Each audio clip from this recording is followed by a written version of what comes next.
Welcome back. ഇന്ന് നമ്മൾ വന്നിരിക്കുന്നത് ഒരു ഇലയടയുടെ റെസിപ്പി ആയിട്ടാണ്. ഇതിൽ നമ്മളൊരു പ്രത്യേക ഇൻഗ്രീഡിയൻസ് ആഡ് ചെയ്യുന്നുണ്ട്. അതും കൂടി ചേർക്കുമ്പോൾ ഒരു പ്രത്യേക രുചി തന്നെയാണ്. സാധാരണ ഇലയട കഴിക്കുന്നതിനേക്കാൾ ഒരു വ്യത്യസ്തമായ രുചി തന്നെയാണ്. നമ്മൾ പല ഇലയടയും കഴിക്കാറുണ്ട്. ചക്ക ഇലയട, സാധാരണ ഇലയട. ഇത് നമ്മളൊരു മാമ്പഴം കൊണ്ടാണ് ഉണ്ടാക്കുന്നത്. ഇതിൻ്റെ ആ ഫില്ലിങ്സിൽ മാമ്പഴം കൂടി ചേർക്കുന്നുണ്ട്. അപ്പോൾ ഒരു പ്രത്യേക സ്വാദ് തന്നെയാണ് കേട്ടോ. ഒരു തവണ ഈ രീതിയിൽ തയ്യാറാക്കി നോക്കിയിട്ടില്ല എങ്കിലൊന്ന് തയ്യാറാക്കി നോക്കുക. നിങ്ങൾക്ക് അതിൻ്റെ ആ ഒരു രുചി മനസ്സിലാവും. അപ്പം ഈ ഒരു ഇലയുടെ നല്ല സോഫ്റ്റും വായിലിട്ടാൽ അലിഞ്ഞു പോകുന്ന രീതിയിലുള്ളതാണ്. നമുക്ക് നോക്കാം എങ്ങനെയാണ് ഈ ഒരു ഇലയുടെ ഉണ്ടാക്കുന്നതെന്ന്. അതിനുവേണ്ടി ഞാനിവിടെ ഒരു വലിയ പാൻ വെച്ചിട്ടുണ്ട്. നമ്മൾ ഇതിലേക്കാണ് മാവ് കുഴക്കുന്നത്. അതിനുവേണ്ടി 2.5 കപ്പ് വെള്ളം, ഞാൻ 2 കപ്പ് പൊടിയാണ് എടുത്തിരിക്കുന്നത്. അപ്പോൾ ഒരു കപ്പിന് 1.25 കപ്പ്, അത് ഓരോരുത്തരുടെ പൊടിയുടെ അനുസരിച്ച് ചിലപ്പോൾ മാറിയിരിക്കും. അപ്പോൾ നമ്മൾ ഇവിടെ എടുത്തിട്ടുണ്ട്. ഇനി ഇതിലേക്ക് ഉപ്പും ആവശ്യമായ നെയ്യോ അല്ലെങ്കിൽ വെളിച്ചെണ്ണയോ ചേർക്കാം. നെയ്യ് ചേർക്കുമ്പോഴാണ് കൂടുതൽ ടേസ്റ്റ്. ഇനി ഇതിലേക്ക് 2 കപ്പ് വറുത്ത അരിപ്പൊടിയാണ് എടുത്തിരിക്കുന്നത്. ഇനി നമുക്കതൊന്ന്, ഇപ്പോൾ ഗ്യാസ് ഓൺ ചെയ്തിട്ടില്ല, ഞാൻ ഗ്യാസ് ഇത് കത്തിക്കുന്നതിന് മുന്നേ ഇത് നമുക്ക് നന്നായിട്ടൊന്ന് മിക്സ് ചെയ്തെടുക്കാം. അപ്പോൾ ആ വെള്ളവും ആ പൊടിയും എല്ലാം നന്നായിട്ടൊന്ന്, ഒട്ടും കട്ടകളില്ലാതെ നന്നായിട്ടൊന്ന് ഇളക്കി യോജിപ്പിക്കുക. അപ്പോൾ അത് നന്നായിട്ട് ഇളക്കി കട്ടകളില്ലാതെ നന്നായിട്ട് എടുക്കണം. അപ്പോഴാണ്, അല്ലെങ്കിൽ ആ ഒരു ഫ്ലെയിം ഓൺ ചെയ്യുമ്പം പെട്ടെന്ന് കട്ടയായി പോകും. അപ്പോൾ അത് നന്നായിട്ട് ഇളക്കിയിട്ടുണ്ട്. ഈ ഒരു സമയത്ത് നമുക്ക് ഫ്ലെയിം ഓൺ ചെയ്യാം. അപ്പോൾ അത് മീഡിയം ഫ്ലെയിമിൽ വെച്ചിട്ട് ഇളക്കുക. കാരണം പെട്ടെന്ന് ഹൈ ഫ്ലെയിമിൽ വെച്ചാൽ പൊടി വേഗത്തില്ല, പക്ഷേ പെട്ടെന്ന് തന്നെ കട്ടയായി പോകും. അപ്പോൾ നന്നായിട്ട് ഒന്ന് ഇളക്കി കൊടുക്കുക. ഇപ്പോൾ ഒരുവിധം ചെറുതായിട്ട് കട്ടയായി വരുന്നുണ്ട്. ഫ്ലെയിം ഇപ്പോഴും കുറഞ്ഞ ഫ്ലെയിമിൽ തന്നെയാണ് വെച്ചിരിക്കുന്നത്. ഒരു 10 മിനിറ്റോളം ഇങ്ങനെ ഇളക്കി വരുമ്പോൾ നന്നായിട്ട് തന്നെ വരും. കൈവിടാതെ തന്നെ നന്നായിട്ടൊന്ന് ഇളക്കി കൊടുക്കുക. അപ്പോൾ ഇപ്പോൾ ഒരുവിധം ആയിട്ടുണ്ട്. നന്നായിട്ട് തന്നെ ഇളക്കി കൊടുത്തിട്ടുണ്ട്. ഇനി വീണ്ടും ഇതുപോലെ തന്നെ ഒട്ടും തന്നെ കട്ടകളല്ലാതെ തന്നെ നമുക്കിത് നന്നായിട്ടൊന്ന് മിക്സ് ചെയ്തെടുക്കാം. അപ്പം ഇങ്ങനെ ചെയ്യുമ്പോഴാണ് നമുക്ക് ഒരുപാട് കൈയൊന്നും പൊള്ളാതെ തന്നെ നമുക്ക് ഇതുപോലെ നന്നായിട്ടൊന്ന് കുഴച്ചെടുക്കാൻ പറ്റാവുന്നതാണ്. ഇപ്പോൾ കണ്ടോ, ഒരുവിധമൊക്കെ നന്നായിട്ട് വറ്റിയിട്ടുണ്ട്. പക്ഷേ നമ്മുടെ കയ്യിൽ നിന്ന്, ആ ഒരു പാനിൽ നിന്ന് വിട്ട് വരുന്ന രീതി വരെ ഇങ്ങനെ നന്നായിട്ട് ആ കയ്യിൽ കൊണ്ട് തന്നെ, ആ ഒരു തവി കൊണ്ട് തന്നെ നന്നായിട്ട് ഇളക്കുക. ഇപ്പോൾ ആ ഒരു സൈഡിലുള്ള മാവ് ഇങ്ങനെയായിട്ട് എടുക്കുമ്പം പെട്ടെന്ന് തന്നെ പോന്ന് കിട്ടും. ഇപ്പോൾ ഈ ഒരു പാനിൽ നിന്ന് വിട്ട് വരുന്ന ഒരു പാകമാണ് നമ്മളുടെ കറക്റ്റ് പാകമെന്ന് പറയുന്നത്. അപ്പോൾ ഇതിപ്പോൾ നമുക്ക് ഗ്യാസ് ഓഫ് ചെയ്യാം. നമുക്കൊരു മറ്റൊരു പാനിലേക്ക് മാറ്റിയിട്ട് ഇതൊന്ന് അടച്ചു വെക്കാം. അപ്പോൾ ഞാൻ മറ്റൊരു പാനിലേക്ക് ഇത് മാറ്റി കൊടുക്കുകയാണ്. ഇതേ വെച്ചാൽ ചൂടൊന്നും കൂടി കൂടും. അപ്പോൾ നമ്മൾ ഇതിൻ്റെ അകത്ത് ചേർക്കുന്ന ഫില്ലിംഗ് എന്ന് പറഞ്ഞാൽ മാമ്പഴമാണ്. നാരില്ലാത്ത മാമ്പഴമാണ് എടുത്തിരിക്കുന്നത്. ഇത് നമ്മളുടെ ആ ഒരു തേങ്ങയുടെ കൂട്ടിൽ കൂടി ആഡ് ചെയ്യാം. അപ്പോൾ അതിനുവേണ്ടി നമുക്കൊരു പാൻ വെച്ചിട്ടുണ്ട്. അതിലേക്ക് 1 കപ്പ് തേങ്ങ ഇട്ട് കൊടുക്കുന്നുണ്ട്. ഇനി ഇതിലേക്ക് ഒരു 1.5 കപ്പോളം ഞാനിവിടെ എടുത്തിട്ടുണ്ട്. അപ്പോൾ ഓരോരുത്തരുടെ ഫില്ലിംഗ് അനുസരിച്ച് നമുക്ക് തേങ്ങയുടെ അളവൊക്കെ എടുക്കാം.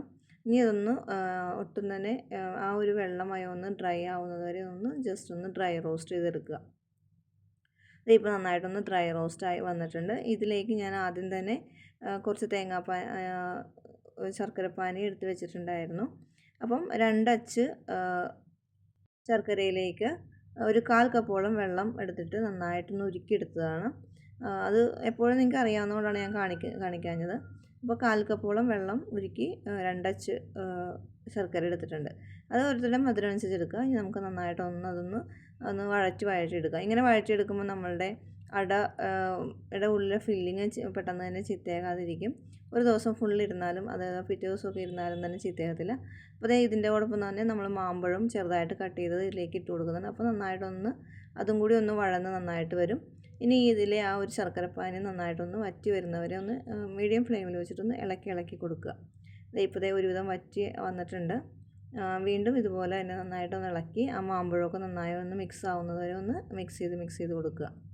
ഇത് കണ്ടോ, നന്നായിട്ട് തന്നെ വരും. ഇത് ഒറ്റനൂൽ പരുവൊന്നും ആവത്തില്ല. ഇങ്ങനെ മീഡിയം ഫ്ലെയിമിൽ വെച്ചിട്ടൊന്ന് കുറുക്കി എടുത്താൽ മതി. അപ്പോൾ ഞാനിത് വീണ്ടും പോലെ തന്നെ നന്നായിട്ട് ഇളക്കി ഒരു 5 മിനിറ്റോളം ഇതുപോലെ ഒന്ന് ഇളക്കി കൊടുത്താൽ മതി. ഇപ്പോൾ നന്നായിട്ട് തന്നെ വന്നിട്ടുണ്ട്. കണ്ടോ, നന്നായിട്ട് തന്നെ വന്നിട്ടുണ്ട്. ഈ ഒരു പാകമാകുമ്പോൾ നമുക്കിതൊന്ന് നമ്മുടെ ഫ്ലെയിം ഓഫ് ചെയ്യാം. ഇപ്പോൾ കറക്റ്റ് പാകമാണ്. ആ ഒരു മാമ്പഴമൊക്കെ നന്നായിട്ടൊന്ന് അലിഞ്ഞ് ചേർന്ന് വന്നിട്ടുണ്ട്. ഇനി നമുക്ക് ഇതിലേക്ക് ചേർക്കേണ്ടത് ചെറിയ ജീരകവും ഏലക്കയും കൂടി പൊടിച്ചതാണ്. അപ്പോൾ കുറച്ച് പഞ്ചസാരയും കൂടി കൂട്ടി മിക്സ് ചെയ്ത് പൊടിച്ചതാണ്. അത് ഇതിലേക്ക് നമുക്ക് ഇട്ട് കൊടുക്കാം. അതും കൂടി ചേർത്തിട്ട് നമുക്ക് നന്നായിട്ടൊന്ന് ഇതൊന്ന് മിക്സ് ചെയ്ത് കൊടുക്കാം. അപ്പോൾ ഇത് നന്നായിട്ട് ഞാൻ മിക്സ് ചെയ്ത് കൊടുത്തിട്ടുണ്ട്. ഇനി നമുക്കിത് ഇതിലേക്ക് കുറച്ച് നെയ്യ് കൂടി വേണമെങ്കിൽ ചേർക്കാം. നെയ്യ് നമ്മൾ ഒട്ടും തന്നെ ഇതിനകത്ത് ചേർത്തിട്ടില്ല. ഓൾറെഡി അരിപ്പൊടിയിൽ നമ്മൾ ചേർത്തതാണ്.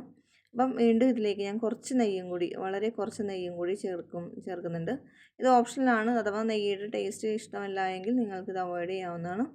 അപ്പോൾ ഞാൻ വീണ്ടും ഇതിലേക്ക് ചേർത്ത് കൊടുക്കുന്നുണ്ട്. അപ്പോൾ അതും കൂടി ഒന്ന് ഇളക്കി മാറ്റി വയ്ക്കുന്നുണ്ട്. ഇനി നമുക്കിത് അട തയ്യാറാക്കാം.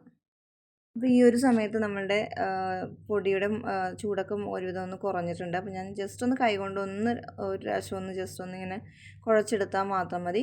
നമ്മളിങ്ങനെ തയ്യാറാക്കുന്നത് കൊണ്ട് നമുക്ക് കൈകൊണ്ട് ഒരുപാട് നേരം ഒന്നും കുഴക്കേണ്ട ആവശ്യമൊന്നുമില്ല. അപ്പോൾ അതേ ഞാനിത് മാവ് ഇത് മാറ്റി വയ്ക്കുകയാണ്. ഇനി നമുക്ക് ഇല എടുക്കാം. ഇലയിൽ നമുക്ക് എങ്ങനെയാണെന്ന് എടുത്ത് നോക്കാം. അപ്പം ഒരു ഉരുള എടുത്തിട്ട് ജസ്റ്റ് ഒന്ന് പരത്തി കൊടുക്കുന്നുണ്ട്. ഇനി അഥവാ നിങ്ങൾക്ക് നല്ല രീതിയിൽ പരന്ന് വരുന്നില്ല എങ്കിൽ ജസ്റ്റ് കൈ ഒന്ന് വെള്ളത്തിൽ മുക്കിയിട്ടൊന്ന് പരത്തി കൊടുത്താൽ മതി. ഇത് നല്ല രീതിയിൽ തന്നെ വരുന്നുണ്ട്. കയ്യിലൊന്നും ഒട്ട് പിടിക്കുന്നില്ല.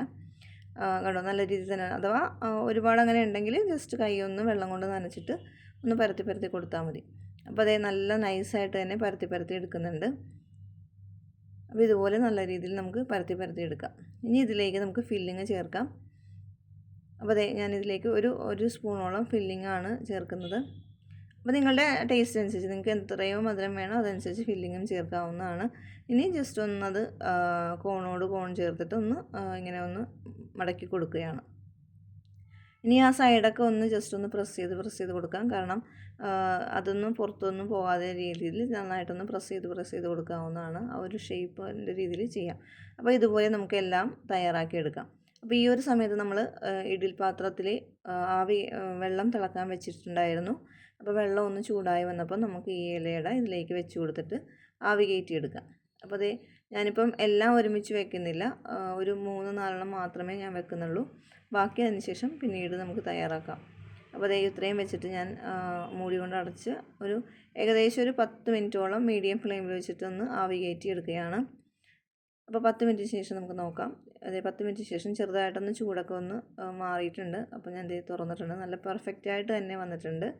നല്ല നൈസായിട്ട് തന്നെ കിട്ടിയിട്ടുണ്ട്. നമുക്ക് ചൂടൊന്ന് ആറിയതിന് ശേഷം മറ്റൊരു സെർവിങ്ങിലോട്ട് മാറ്റാം. അപ്പോൾ ദേ ഞാൻ ആ ഇലയൊക്കെ മാറ്റി നന്നായിട്ട് എടുത്തിട്ടുണ്ട്. നല്ല രീതിയിൽ തന്നെ പെർഫെക്റ്റായിട്ട് തന്നെ കിട്ടിയിട്ടുണ്ട്. വളരെ ടേസ്റ്റാണ് ആ ഒരു ഫില്ലിങ്ങിന് തന്നെ. കാരണം നമ്മൾ മാമ്പഴമൊക്കെ ചേർക്കുന്നതുകൊണ്ട് ഒരു പ്രത്യേക ടേസ്റ്റ് തന്നെയാണ്. അപ്പം നല്ല വായിലിട്ടാൽ അലിഞ്ഞു പോകുന്ന രീതിയിലുള്ള നല്ലൊരു അടിപൊളി ഇലയടയുടെ റെസിപ്പി തന്നെയാണ്. ആ ഒരു ഫില്ലിങ് കഴിക്കുമ്പോൾ നിങ്ങൾക്ക് അതിൻ്റെ രുചി മനസ്സിലാവും. സാധാരണ ഇലയടേനെ കഴിക്കുന്നതിനനുസരിച്ച് ആ ഒരു പ്രത്യേക ടേസ്റ്റ്.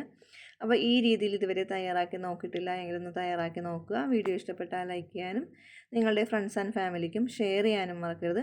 മറ്റൊരു അടിപൊളി വീഡിയോ ആയിട്ട് കാണുന്നവരെ താങ്ക് യു ഫോർ വാച്ചിങ്.